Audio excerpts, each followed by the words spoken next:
Ale i co? I 1:1 byśmy tak po prostu spróbowali? Tak,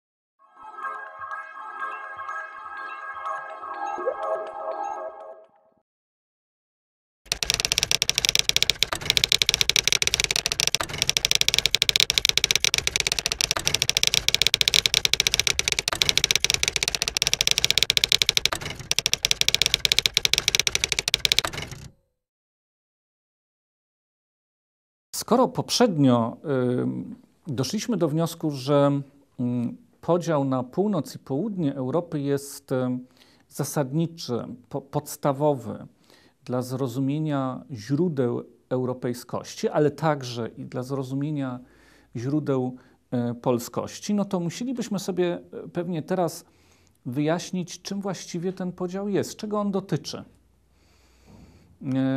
Ten geograficzny podział na północ i południe ma bowiem bardzo głębokie, bardzo konkretne znaczenie. Ten podział dotyczy przede wszystkim problemu formy. Ten podział rozgrywa się wokół stosunku do formy, a właściwie on się rozgrywa wokół zdolności do tego, żeby poprzez formę uporządkować ludzkie życie i świat człowieka. I na styku północy i południa, właśnie w kontekście tego zderzenia północy i południa, zaczynają kształtować się różne sposoby radzenia sobie z problemem formy, różne sposoby adaptacji tej formy, ale również różne przejawy buntu wobec tej formy. I cała nasza europejska kultura tak naprawdę z tych właśnie różnych sposobów, można powiedzieć, się składa.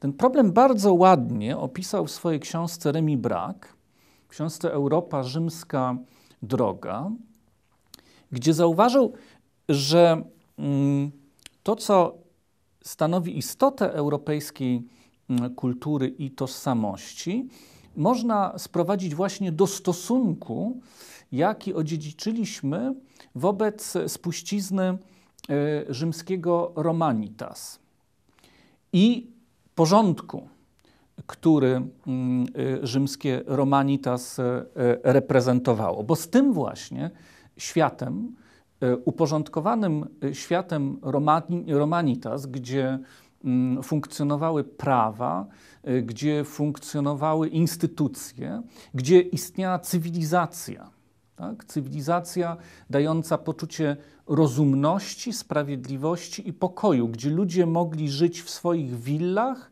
w otwartych ogrodach, nie bojąc się, że za chwilę ktoś do tych ogrodów wejdzie i zrobi im jakąś krzywdę. To, co złe z punktu widzenia rzymskiego Romanitas, znajdowało się w świecie barbarzyńskim poza limes, czyli poza tą główną granicą, nad którą stały rzymskie legiony i czuwały, żeby ta sfera porządku nie była zakłócana przez barbarzyńców. I właśnie to ci barbarzyńcy zetknęli się z tą formą rzymską w wyniku wędrówki ludów, ale również ze względu na to, że Imperium Rzymskie słabło, otwierając przestrzeń dla barbarzyńców do ich podbojów. Z drugiej strony Remi Braque mówi o tym, że barbarzyńcy reprezentowali sobą moc i siłę, ale pozbawioną właśnie tej formy, którą reprezentowało Romanitas. Barbarzyńcy byli pustą mocą, byli pierwiastkiem dynamicznym, ale pozbawionym zdolności tworzenia czegokolwiek, co miałoby charakter porządku, formy, rozumności, sprawiedliwości, pokoju czy bezpieczeństwa. To była moc ślepa, moc nieukierunkowana, która jednocześnie była zdolna do zniszczenia wszystkiego, co spotkała na swojej drodze. I ciekawe jest to, że ta niszczycielska, ślepa moc barbarzyńska nie zmiotła z powierzchni ziemi rzymskiego Romanitas, nie zniszczyła owego świata rzymskiej formy, ale zatrzymała się,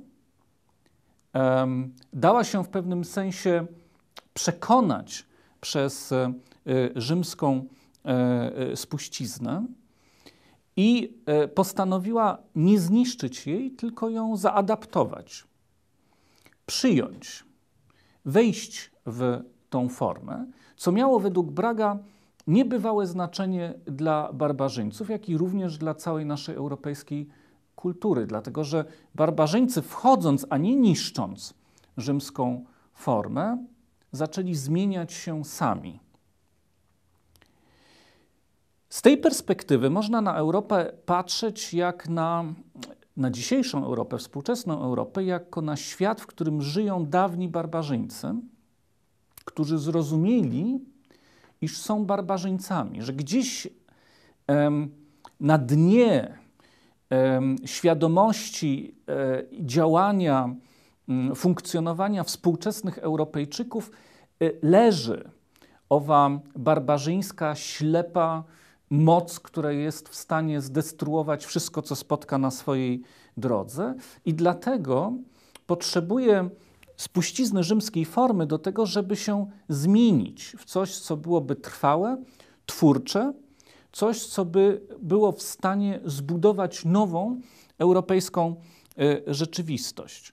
Forma daje barbarzyńcom trwałość, pozwala im tworzyć trwałe byty, chociażby takie jak współczesne społeczeństwa czy współczesne państwa. Daje im także możliwość zdobywania wiedzy, poznawania samych siebie i wreszcie, co jest być może najważniejsze, daje również możliwość etycznego spojrzenia na samych siebie i przemiany z barbarzyńców w ludzi uformowanych. To wszystko jednak, i trzeba o tym bezwzględnie pamiętać, prawdopodobnie nie byłoby możliwe bez chrześcijaństwa. I nie tylko dlatego, że rzymska Romanitas została wcześniej jeszcze, zanim weszli w nią barbarzyńcy, schrystianizowana, ale również dlatego, że chrześcijaństwo także uzmysłowiło barbarzyńcom znaczenie nawrócenia się. Dzięki chrześcijaństwu barbarzyńcy zrozumieli, czym jest konwersja, na czym ona polega i dlaczego konieczna jest ich wewnętrzna przemiana. Chrześcijaństwo w istocie otworzyło barbarzyńców na rzymską formę.